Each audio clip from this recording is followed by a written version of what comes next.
Welcome on in, Eagles fans, to episode 18 of the No Huddle Show, our Philadelphia Eagles podcast, right here on NJ.com. Coming off of what was a disaster of an effort by the Eagles on Thursday, on Thanksgiving afternoon. They give up 45 points again, lose again, this time to the Detroit Lions. Now 4-7 on the year, but somehow, some way, that leaves them just a game out of the NFC East lead. But a lot of problems with the Eagles. We'll discuss them right now. I have a lot of your Twitter questions to get to over the course of this show. I'm Joe. With me, as always, Elliot Shore Parks. Elliot, how you doing, man? Doing good. Enjoying this Eagles team. So it's doing great. Yeah, they're a lot of fun to watch. And also with us is Mark Eckel. How are you, Mark? I'm good, Joe.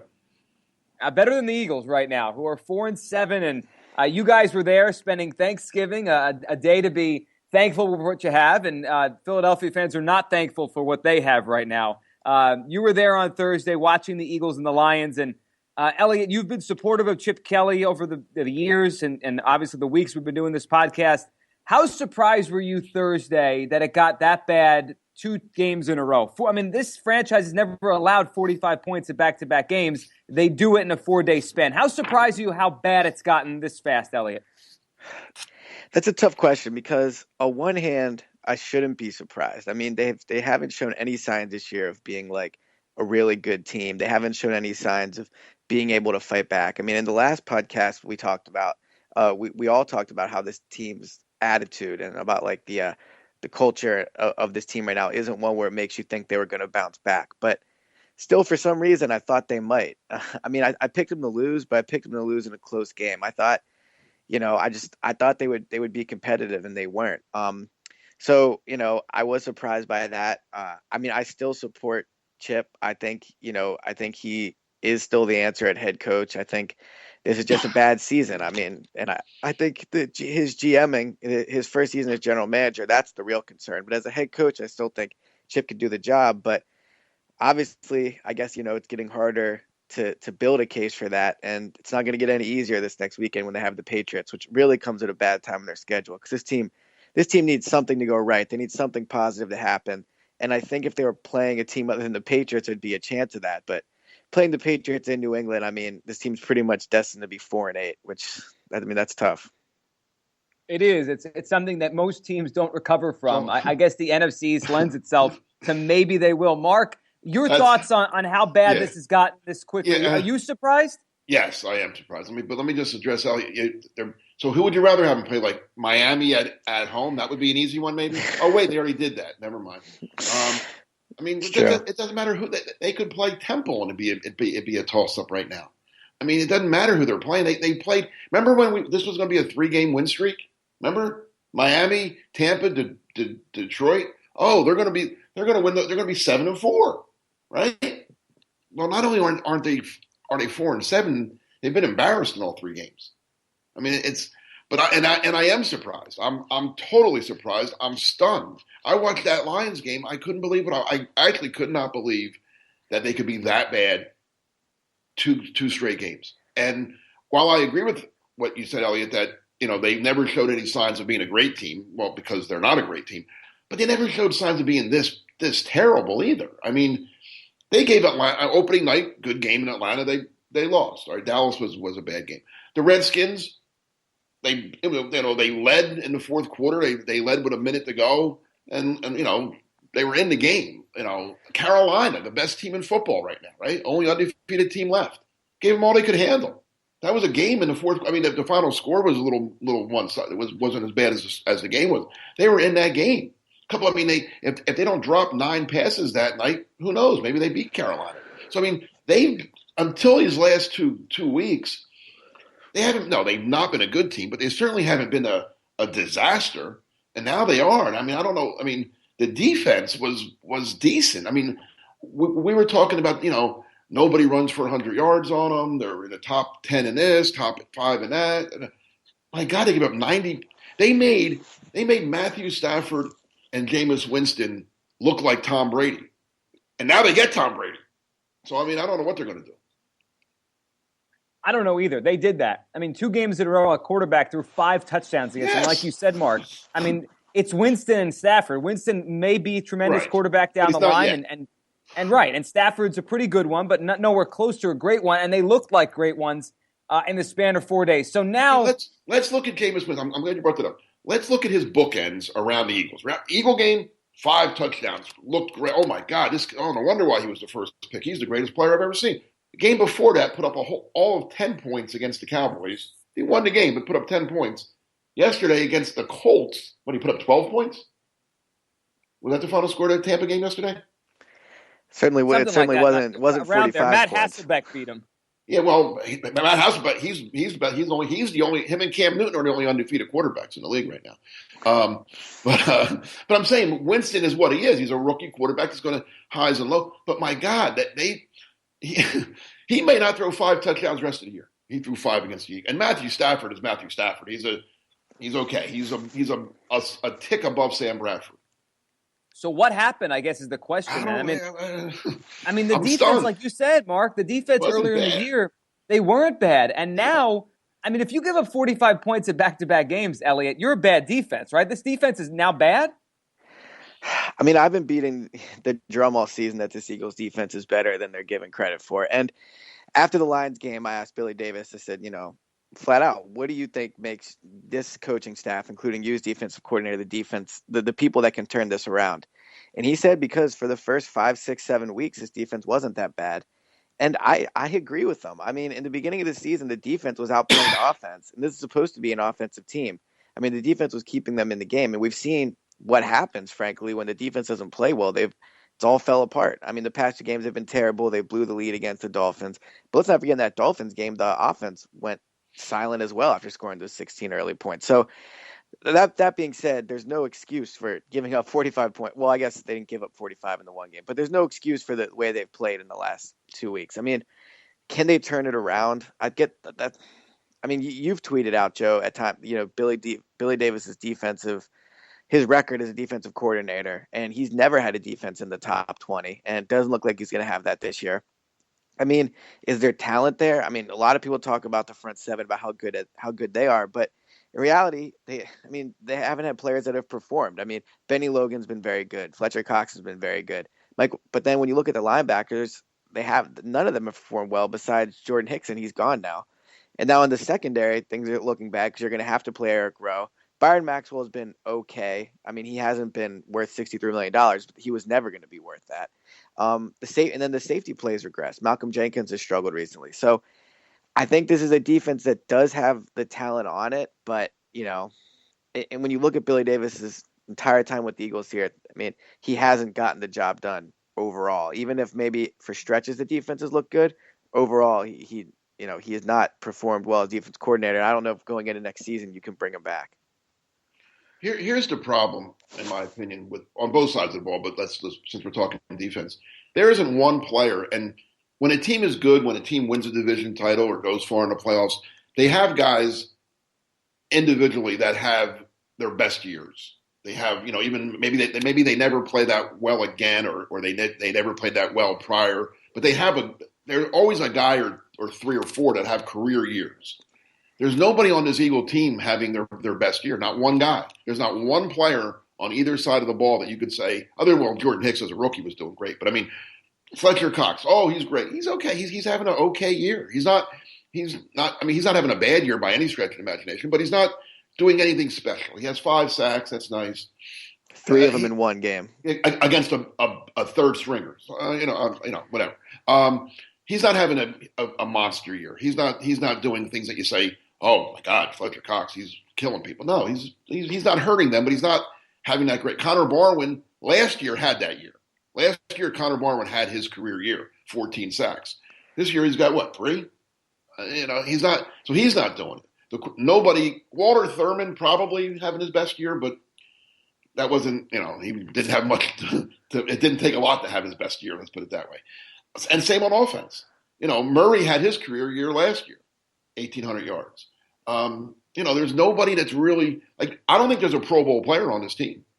And that's one of the biggest issues they have is they just don't have any playmakers. And, I know that the city and the fans like to talk about this a lot, so we can go down that road. But, I mean, you just look at all the playmakers they used to have, like Jeremy Maclin, Deshaun Jackson, LaShawn McCoy. I mean, on defense, they haven't really let anybody – on defense, they haven't really let anybody go. But, I mean, I think that seems – Trent Cole's a playmaker. He's not anymore. I mean, he's done. But Well, he's still at eight. in his He's probably going prime, to have more sacks than Barwin, and he had more sacks last year probably than Barwin and Granville yeah. But what's combined he have this this year. year? What's he have this Yeah. year? So I mean, I just think that's the team's biggest problem when I watch them is they fall behind. And it's not like I think they were behind 21-7 at halftime, or maybe it was 28-7. But my point is, I mean, for stretches of the game they are in it, but they never have anybody that steps up and makes a big play. I mean, Yeah. last year they relied on the special teams and Darren Sproles to give them that spark. And Sproles, I mean, looking back on this season, he's made a few big plays in the punt return against the Jets, but they haven't had anybody that stepped up and made a No. play when they've needed to. And because on offense, I don't think they have the personnel to do it. I mean, You think they do on defense? well, I don't know if I think they do on defense, but I I don't. think the defense outside of the last 3 weeks, and even against the Dolphins, still only gave up 20 points. But I mean, the defense It's outside the the past 2 weeks. Dolphins who just fired their coordinator. All right, Come I'm just on. saying, but most weeks, if your defense gives up 20 points, Sure. you have a pretty good chance of winning that game. So, I mean, and one of those touchdowns was a fluke. But regardless, I'm not going to defend the defense today. But I think this and we've said it before. We can talk about the defense and hiring a new defensive coordinator, all that, and I think certainly that will help. But this team's not going anywhere until Chip Kelly and the quarterback get right. I mean, they need to find a quarterback, and they need Chip to do a better job in terms of coaching. Because I mean, the defense is fine, but that's not going to be what's going to turn this franchise around. What's going to turn it around is the quarterback and Chip. Right. Under Chip Kelly, they're always going to be only as good as they can be with the offense. We know that. And I mean, That's what Chip Kelly teams all have always teams been. now are offense. I mean, if you look around the league, is there any team besides the Panthers? There's very few teams that are a defensive quote unquote team that are very good, right? Well, I mean, Seattle, the past 2 years when he went to the Super Bowl, right, but it not was this. because of their Yeah, defense and Marshawn Lynch. Russell right, Wilson just didn't made some plays though, but he wasn't why they got there. Was that Legion of Doom? right. But I And guess that's my why they're point not that, is and that's why they're struggling a little bit this year, Seattle, because their defense isn't as good. right. Probably because they lost Byron Maxwell. But I guess yeah, exactly. I think my point more is though this team's going to win with offense, and I think that's where Joe was going. I mean, as long as Chip Kelly's head coach, his team's going to win with offense, and they need to do a better job scoring. I mean, the defense has been very bad, but the offense has only put up 21. Oh yeah, I wasn't involved in the offense, but I'm just saying that on both sides of the ball, there's not. This is rare. This is rare. I don't. I mean, do you guys agree with me that there's not a Pro Bowl player on this team? Yeah, I don't disagree. I mean, I And, guess in name and because of last year, Fletcher Cox is going to get the nod, but he hasn't been great. oh my God, if he goes to the Pro Bowl, somebody's getting a bad deal because he's not one of the top 4 defensive tackles in the game.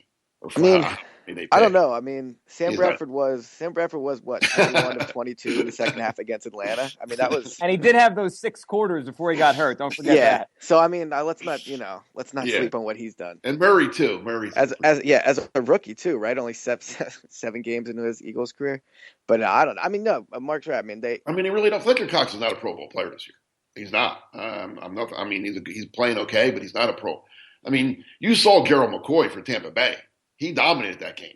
and Ndamukong Suh the week before. Right. They're both better than Fletcher Cox. I mean, no, Fletcher Cox is not a Pro Bowl player. He's just not. Not this Guys, year. so much I'm not of saying the never. conversation right now is about Chip Kelly and what he did to the roster in the offseason and all these guys that haven't performed. And Elliot, you mentioned some of the guys that have moved on and have performed elsewhere. For you right now, as we sit here and we look forward to whatever this last month of the season is going to be, which one of the additions or the changes that Chip made, the players he brought in this past offseason, which one, if you had to pick out one, is the most disappointing? Maybe you expected so much more. I mean, for me, I think it might be Kiko Alonso. I know he had knee surgery in the season, so that's a big part of it. But, I mean, I watched the last couple games, and literally, he's invisible. Like, he's on the field, and if you watch the game with someone and you said his name, they'd say, did he play today? That's how little impact Alonso has made since coming back from the injury. So I think he might be my guy that I'm just the most disappointing because I expected big things out of Alonso. How about you, Elliot? Yeah, I think Kiko's fair. I mean, just because of the way he played in 2013 when he was, one of the best defensive players in the league. I mean, you bring in Byron Maxwell and people want him to be the number one corner, but realistically, that's never who he was. But with Kiko, you're right. He looked like he could be a difference maker. I mean, sometimes I think a little. I mean, he's not played well, but he also has hardly played, and I think that's a bigger issue with him is his health. I mean, his first game and a half against Atlanta and Dallas to start the season, he was decent. He had that great interception. Then he missed a lot of time, and now he's come back and he's really only started to play, 50, 60 snaps the past 2 weeks. I'd have to check what he played against the Lions. But I think his issue has more been health. And obviously going forward, the question will be, can he ever be that player he was in 2013 because of his health? But to me, the biggest disappointment, or I should say the biggest thing that went wrong with this team just all over is probably DeMarco Murray, just because it encompasses everything. It was a bad move by Chip, the general manager, to give him that contract. It was probably a bad move just in terms of evaluating him, in terms of how he fits into this offense, and frankly, personality-wise, how he fits into this team. And the issue is you're probably stuck with him now. I mean, he's been terrible this year on the field. The production hasn't been there. He's had very few flashes. I mean, I could probably count on 2 or 3 fingers the amount of plays this year where you go like, wow, that was a great play. Whereas with guys like LaShawn McCoy, there would be 2-3 plays a week, even if you would only finish with 80 or 60 or 70 yards. There'd be 2 or 3 plays where you go, okay, that guy's a special talent. I don't think there's been any signs of that with DeMarco this year. I mean, if you gave Kenyon Barner the same amount of carries, I'm not sure the production would be much worse. So to me, the biggest issue is DeMarco, because he hasn't produced this year. But not only that, he's going to almost have to be back next year, because if you cut him next year, it's $13 million cap hit. And I would still consider it just because of how much of a disaster it's been. But realistically, I mean, you don't see players in the NFL get cut with a $13 million cap hit almost ever. No, you don't. And that's why, I mean, Murray, just numbers-wise, is going to be here next year, and they're going to have to deal with him for another year. Mark, how about you in terms of disappointments, all the players brought in? I think you guys hit it. I think, Murray on offense, it just wasn't. I mean, again, like I don't want to just repeat what Elliott said, but yeah, you expected. I mean, when you sign the guy that led the league in rushing, you don't expect him to do it again. It's hard to, like anything else. It's hard to repeat, but you expected. I expected the guy to still be in the top 5 back in the league. I didn't expect, if he didn't lead it, fine, okay, he'd be 3rd or 4th, whatever. Be a solid player. Like I always said, make some big plays during the course of the season. Win a game for the team. Why'd they win today? Oh, because Murray ran for 160 yards. I mean, and he's done none of that. He's been, and again, there's a million reasons you could say why he carried too much last year to line, blah blah blah blah blah. But the bottom line is, he's getting paid and he's not getting it done.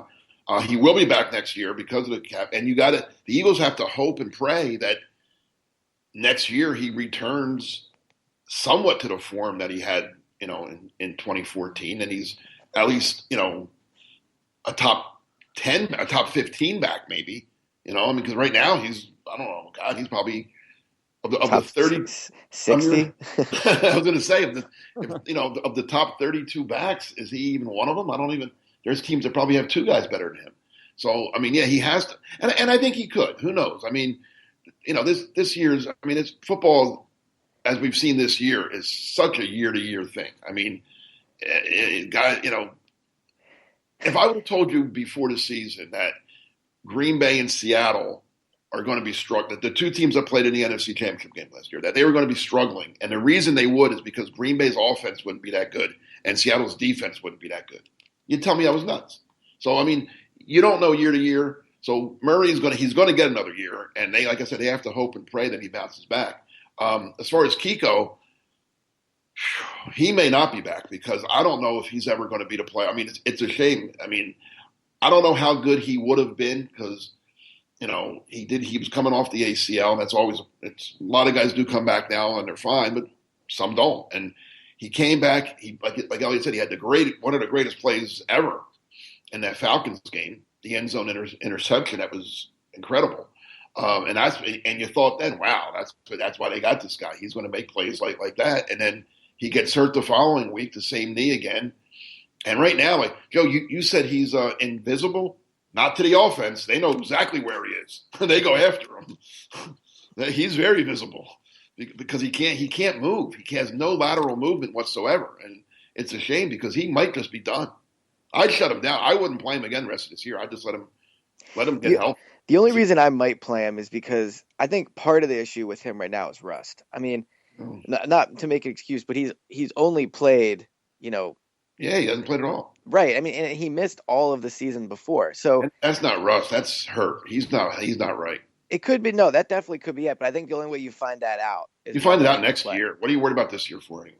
Well, but if this is as healthy as he's going to be back next season because I think he only makes like $1 million. If he can't play, he can't play. I don't care if he's Well, playing but I for think the only free. way you find out if he can play is by putting him out there. Because I agree with you. You shut him down. If you think he's not 100%, then you shut him down. But if he feels 100% and he feels like this is as healthy as he's going to be, Well, if he's then you got to put him 100%, out there. if this is as good as he's going to get, then I definitely just get rid of him because he's not Well, right now. He's not. Najee Good's a better player than him right now. But that's my point. If this is as good as he's going to get, then you got to find that out over the next 5 games instead of shutting him down, thinking it's health, and then you put him out there next year.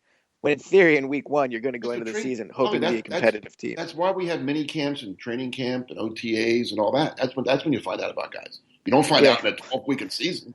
Sam Bradford looks pretty good in those mini camps and OTAs. Only to you guys. only to you and Matt. I kept telling you he is what he is. You guys but my point is, I just think at this point, Kiko needs reps more than he needs rest. I guess is what I'm getting at. I think he needs to be shut down and see if that knee's going to. Playing on it's just making it worse, I think. He's not healthy. If you really think he's healthy? I don't care what he says. But I guess what I'm saying is I think he's as healthy as he's going to get. Is I guess the way I should put it. Forever? This is it? This is the best he's got? I mean, maybe with his knees. I mean, I don't. I'm not a doctor. Then put him out to pasture. Shoot him. If he was a horse, they'd be shooting him. They're probably not going to shoot him. I mean, he's not really a horse. Either. Yeah. If he was a horse, they'd have shot him by now. Either that or he'd be working. He'd be pulling one of those things in New York City. To go off your point, Elliot, he makes less than $1 million for next season. So the season's whether or not not going he's back well or not, we're talking about which players they're going to shoot this offseason. That'd be a good gallery. Yeah. All right, let's take a couple of questions from Twitter here, which I think are probably both for right now and then the future of this franchise. So at the No Huddle Show to follow our podcast on Twitter. So this one, Mark, you and I kind of bantered about this before we started recording, and I think it's an interesting question because this is a very unique situation the Eagles are in right now. They're 4-7. They stink.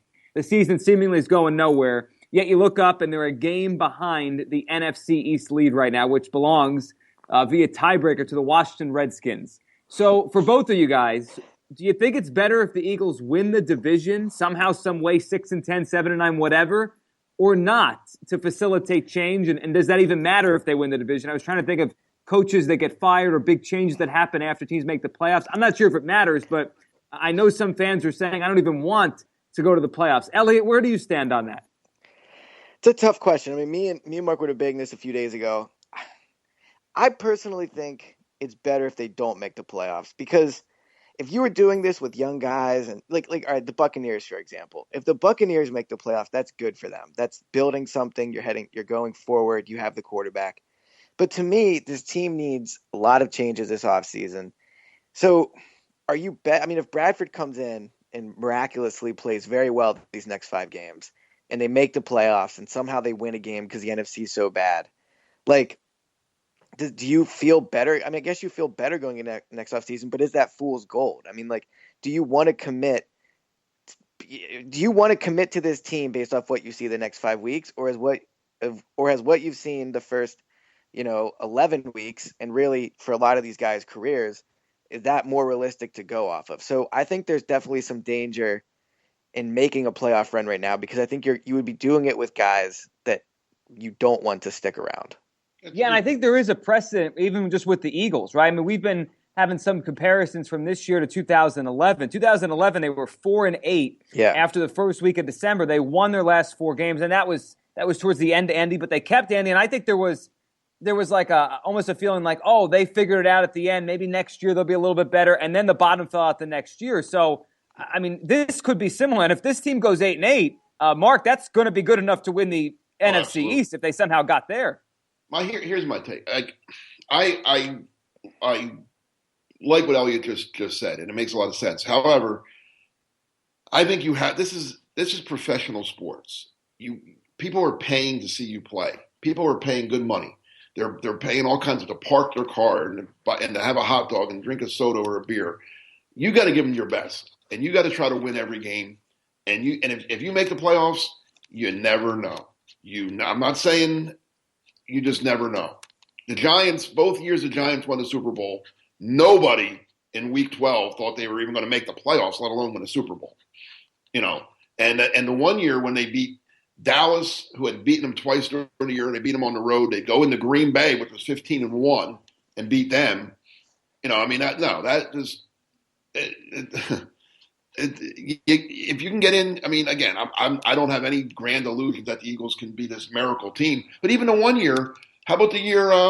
What year was 2000? I forget. My years all blend together. The year the Eagles needed 100 things to happen the last day of the season. Was that 2008? 2008, I believe. Right, 2008. Same year the Phillies won the World Series. Everything had to go right that last day, including like Oakland had to beat Tampa, I think, and the Bears had to beat. I mean, like they needed major They needed like major upsets along, plus them winning, which they did obviously, and they got into playoffs. That was the year that McNabb got benched in the middle of the year against Baltimore. They tied Cincinnati. It wasn't as bad as this year, but it was pretty bad. And they got to the NFC Championship game and led in the fourth quarter of the NFC Championship. And again, I'm not saying that could happen. I'm not saying it, but you never know. I do know this: if you're not in the playoffs, you can't go anywhere. If you're in the playoffs, what if they make the playoffs and they're home and they win a game, and now they got to go to Carolina, but Cam Newton gets violently sick the night before the game and can't play? I think they can beat Matt Moore. Maybe. I guess. If you're not in it, you can't win it. But my point. But I guess my counter to that would be in 2008. That was exciting when they made the play. It was exciting for the fans when they made the playoff run. But ultimately, what did it accomplish? I mean, the next season I'd have to look. 2000. I mean, did they win a playoff game after that? No. Right. No. So Jim Johnson also passed away, but that's another story. Right. Well, yeah. So a lot of talk about death today on the. But so I guess my point is that my point to this is.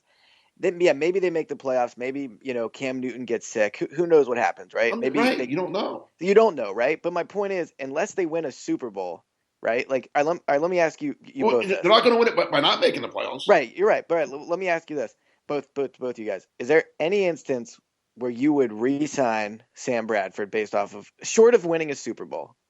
Me? I mean, like, no. Okay, so then what's the point? What's the because Because the point is, then don't play the game. Don't even show up. Forfeit. And New England, forget it. Just take the win. We're staying home. We'll save money. That might be the safer thing to do against the Patriots. Hotel. But I mean, this isn't your, or let the fans go to the game for free. Give them all their money back. But that's a different discussion. You got to try to win. Right. I know. I agree. This isn't JV high school where you're building kids up to play for varsity next year. This is kind of are at this point. That is more at this point. That's more what this team needs more to develop. It's going to change anyway.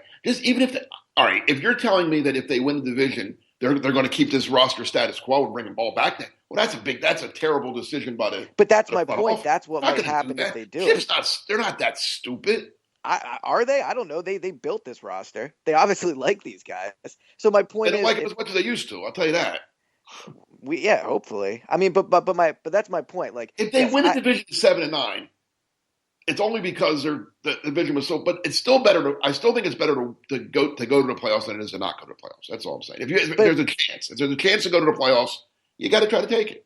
But I guess my point is, and I think this is what the question was getting at. Like, is it bad in the long-term health of this franchise to trick yourself into these next 5 games thinking that this roster is okay? Well, no, that's what you can't. That's the point. That's the point. I think Chip Kelly and Ed Manowitz are. I know that everybody wants to rip them for some bad decisions they made, but they weren't flat out stupid decisions. They were decisions based off maybe miscalculating some things. They weren't, they culture, whatever you want to call it. But I don't think Chip Kelly, if they go 7-9, like I read your story this morning, Monday morning, if all that happens and they do win the division, I don't think Chip says, "Oh, we're good now. We're ready. We don't even have to, you know what? We don't need to sign anybody. We'll just draft whatever." No, he's not. He knows that they got in only because the rest, Tony Romo got hurt and the Giants are, I don't know what's wrong with them. No, he's not that dumb. Well, I agree with you. And I think the confidence of the team. I think young guys like Jordan Matthews, Nelson Aguilar, your boy Josh Huff, to play in a playoff game wouldn't be the worst thing in the world for him. Yeah, I mean, I see all those points, but you're prefacing it with the but they will still make changes. Yes, and I guess absolutely. But all right, but I guess my counter to that is they're like I would, Carolina got in the playoffs last year at 7-8-1, right? but they Didn't had a belong, quarterback. but they didn't belong in the playoffs, right? 7-8-1 doesn't belong in the playoffs. Agreed. They got in. They won a game. Then they got blown out by Seattle. But then they didn't say, oh, we're good now. They did some things, and now they're the best team in football. But I guess all right. So let's say they make the playoffs, they win a game, right? Well, You think, and all right, take away the aspect of maybe Bradford wants to leave on his own, but let's just say Bradford wants to come back, right? And Bradford plays well over the next 2 games. They win a playoff game. You don't think there's a better chance they keep this roster intact under that circumstance than if they're not keeping this roster is going to look different next year. So you Anything think short of winning the Super Bowl. so you think no matter what happens over these next 5 games, short of winning a Super Bowl, He's going to look different. Absolutely. All right, I think the jumping off point here now is, and we'll wrap with this, and I see where both of you guys are going with this. I think the debate is fascinating. To me, and we'll go to our last Twitter question on this, is what does Chip Kelly have to do, or what could change, or what could make Jeff Lurie get rid of Chip Kelly or change? Now, Mark, you've talked about a lot of changing the roster, and this is all with the kind of overarching theme that Chip's no matter what back next year. Now, let me present 2 scenarios, and the truth's probably somewhere in the middle. If they go to the playoffs and win a game, obviously Chip's back next year, and there's probably very little change structurally. If they bottom out and go 4-12 and give up 45 points a game the whole month of December and the team quits, there might be a chance that Jeff Lurie says, I might have to make a big change here. So with that, and the truth's probably somewhere in the middle, like 6-10 or 7-9, and it's not as ugly as it was the last 2 games, but it's still not good. What has to happen here for real changes to happen with Chip Kelly, whether that means removing the power in the front office from him or removing him altogether? Mark, do you think there's anything that could happen to make Chip get fired here? Yeah, your one scenario. If I think it's I'm the Chip Kelly guy apparently, but if they lose out, if they go 4-12 and they're as ugly as the last 2 have been, I don't know how Lurie can bring them. I don't know how he could bring them back, because I don't know of any coach in the history of football in his 3rd year that would end the season on an 8-game losing streak. That's what it would be, right? 8, yeah, 4-4 to 4. Yeah, on an 8-game losing streak that didn't get fired. I mean, it's hard to lose 8 straight games in the NFL. I mean, it just doesn't. I mean, you're really bad unless it's your first year and you're rebuilding and you go like Jimmy Johnson. His first year in Dallas went 1-15, but everybody knew that. I mean, nobody was expecting anything. In your 3rd year, when you were 4-4 and things were looking good, and you thought, hey, we're on the roll, we're getting ready to make a move now, to lose your last 8, that would do it. That in my mind, I couldn't defend keeping Chip Kelly if they lose their last 8 and they're bad and they keep giving up. They keep getting blown out and the games aren't even halftime. People are going home. I mean, Jeffrey Lurie's got to look at that. Jeffrey Lurie likes to make money. I mean, let's be honest. He wants to win, but he has a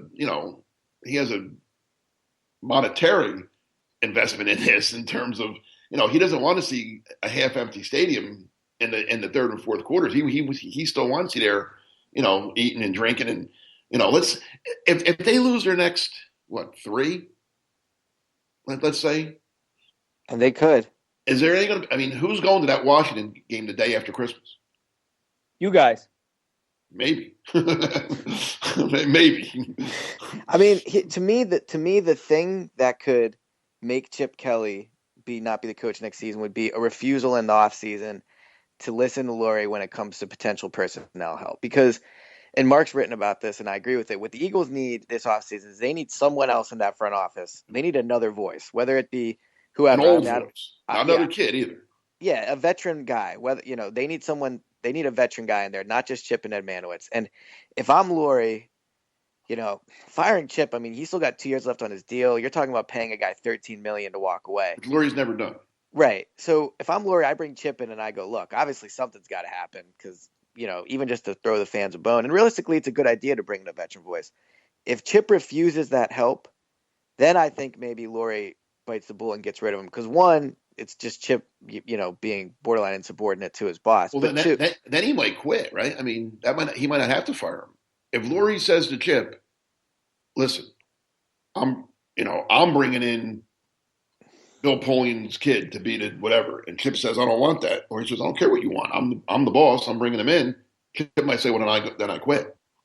Yeah. Right? Well, I guess that's going to be, to me, that's the one thing that could have Chip not be back next season, is a refusal to listen to that he needs help as a personnel guy. And honestly, I think Chip will listen. I mean, me and you've talked about this, Mark. I think Chip listens to people a lot more than they give More him than people credit for. realize, but I, maybe too much, to be honest. yeah, I think he has this perception out there as like a, like he thinks he knows it all. He's going to revolutionize the NFL. He wants complete control, all that. And I think, at any level, if you're that successful, you probably have some components of that in your personality. But I think ultimately Chip does listen to the people around him. So I think that's why he needs a veteran guy in there. But I do think that's one thing that could have him bring back. I mean, if they lose every single game the rest of the season, 45-7, maybe Chip, maybe Laurie fires him. But I think, honestly, I think the results of these next 5 games should almost be insignificant as to what happens. I think Chip's a good head coach. I think they have some talent on this roster. I think the offense find their quarterback, get some help in the personnel department, and give Chip one more chance, regardless of what happens. Pretty much regardless of what happens these next 5 Let me games. ask you this, Elliot. Forget personnel for a second, because I think Chip will welcome a personnel guy. I really do. I don't think that's what Chip's all about. I don't. If you remember, his original quote when he got here was, "I just want to coach. I don't want to be involved in personnel." I just think he despised Howie Roseman so much that he just didn't want him around. I really do. I think it was more personal than personnel. But let me ask you this: if Laurie says to him, let's say it ends whatever 6-10, 7, I don't care, whatever it is, it doesn't matter, and they have their meeting, and Jeffrey's all right. Listen, Chip, you got to get rid of Billy Davis and Pat Shermer. I want both of them. I want you back, but you got to bring in 2 new coordinators. Does Chip say okay? Yeah, because I think Billy Davis is probably gone anyway, and personally, I think Pat Shermer should be gone. But how many Okay. coaches I mean, have a ever? lot of head coaches have gotten fired for not firing their assistants. I mean, that's happened throughout the league every year. That happens a lot. I'm just asking that. Well, I mean, You don't think that would be a problem? maybe on one level, Chip goes, well, look, I don't want to work for an owner that's going to tell me how to hire my coaching staff. So I think there's that component, but I don't think it's like, he's asking, it's not like he's saying, cut Malcolm Jenkins. Like it's not like these guys have performed at a good level anyway. Okay. Yeah, they haven't. And I actually think, Elliot, the scenario you painted there is probably the one where Jeff Lurie comes out looking the best, because then he did his best. He said, I believe in the coach. I don't want to get rid of him, but he put an ultimatum down. And if Chip walks, then people are going to say, look, Lurie did what he had to do, and he kind of put the ball in Chip's court. So I think that's probably the best case scenario for Lurie to do that to Kelly after the season. Yeah, and I mean, it could happen, and I think if that's what happens, Chip will listen, and Chip will Yeah, stay. personnel's not going to be. I mean, I'll be surprised, but I don't think getting a personnel guy is going to get Chip up. Like people think, oh, he would never. And again, the name I bring up all the time is the guy who was here was Tom Gamble. Chip brought Tom Gamble in. Chip hired Tom Gamble to be that guy. So he's not opposed to having a veteran guy to be his, eyes and ears. He had him. He had the guy we're talking about, veteran guy, been around. He had him. He was in the building. He worked with him. They worked hand in hand. They went to games together. He was here. Howie got rid of him. And the thing I'll say, and I know we're about to wrap up, but the thing I'll say is, so after the Detroit game, I talked to Billy Davis, and I understand that, in any professional sport, there's certain, you're never going to say, yeah, I think the head coach is leaving. Like, I get that. So when I asked Billy Davis, I said, do you think Chip's going to be back next year? Do you get the feeling that he's committed? And obviously we all know, even if deep down he didn't think it, he wouldn't say it. He wouldn't say that. But I'll just say, from being there and seeing the look on his face and the expression and the way he said it, I mean, the impression within that coach that I got from Billy Davis was, there's absolutely no question Chip's going to be back. That I think, Mark, you've talked to some people that are close to Chip, throughout the past few years. I mean, I think the people that think Chip is just going to quit, I don't think that's the case. I really, really do think he's committed to winning in the NFL, and I think he's committed to doing it with the Eagles. So, when people talk about Chip leaving, there's obviously the possibility Laurie fires him. There's all these hypotheticals that involve the personnel department, but I don't think what's going to happen is Chip's just going to go into Laurie and be like, you know what, I'm going back to college. Because it's not the impression I got from Billy Davis, just from the way he said it, and that's just not what I think is going to happen, just based off of everything I've learned from being around this team and Chip the past 2 years, or I guess almost 3 now. We'll wrap with this. As you brought up hypotheticals, Elliot, we'll wrap with this. It's Monday morning. We're recording this around 11 a.m. Ian Rappaport of the NFL Network reported that the USC took the interim tag off of Clay Helton. He's there under their full-time head coach. And apparently, according to Rappaport, they reached out to Chip Kelly. They touched base with Chip Kelly, then made the move. So I think that kind of goes along with what you're saying, Elliot. Who knows what the conversation was, but if they reached out to him and then took the interim tag off their coach, I take from that is they got a not interested, or I'm staying in the NFL, or just move on with your process. I don't want to be a part of it from Chip. Yeah, I mean, obviously we're going off of assumptions and reports, but yeah, I mean, that backs up what Chip said. I mean, Chip's a prideful guy. He already makes $7.5 million. I mean, he's not going to make much more money in college. I mean, it's just, he wants to win a Super Bowl. I mean, that's his life goal. I mean, you can say it for every professional athlete. I think for Chip, though, that is really his life goal. And I think Chip doesn't want to walk out of Philadelphia knowing he failed. I mean, does he love the city of Philadelphia? Is he going to live here the rest of his life? I don't know about that. He bought a house in Haddonfield. Yeah, he did buy a house, right? Well, that's in Jersey, but he wants to be close to NJ.com. Yeah, exactly. But I guess my point is, I just think Chip, more than anything in life, doesn't want to fail, and I think that will keep him here, and I think that'll make it work with Lori and the personnel department. Not that there's an issue right now personally between them, right? Not anything like that. I just mean, if it were to come to him having to listen to suggestions, I think he would do it, because I think more than anything, he just wants this to succeed here in his first job as an NFL head coach. All right, guys, we move on. Week 13 coming up. The Eagles will be in New England. You'll be up in Foxborough watching what was an undefeated Patriots team, now 1 loss against the 4-7 Eagles. They're reeling. They're reeling the Patriots. I'm going to call them the reeling Patriots. The reeling Patriots. So you guys both think, right? We're all on the same page that Sam Bradford rides in on the white horse and saves the day, right? Yeah, 7-8 touchdowns. Yeah, it's nothing. Bradford's back. Gronk's out. Bradford's back. You tell me who's going to win. Take it to the bank. All right, guys. Have a great week. We'll catch up again next week after the Patriots game, and who knows? I guess the Eagles could still be just a game out of first place by that point. I'm sure they're all going to lose again, right? They might. I mean, who knows? Giants play the Jets, and I think the Redskins are home against the Cowboys on Monday Night Football. Who knows? This division's unbelievable. We'll see. All right, we will. We'll see. All right, Elliot, thanks for doing this, man. Yep, anytime. Thanks, Mark. Thank you, Joe. And thanks to all of you for listening to episode 18 of the No Huddle Show right here on NJ.com. Make sure to follow the podcast. Follow Elliot at Elliot Shore Parks, at Mark Eckel 08, at Joe Giglio Sports, and, of course, to tweet the actual podcast account at the No Huddle Show. Find us on iTunes, on Stitcher. Leave a rating. Helps our show grow. We'll talk to you next week right here on the No Huddle Show.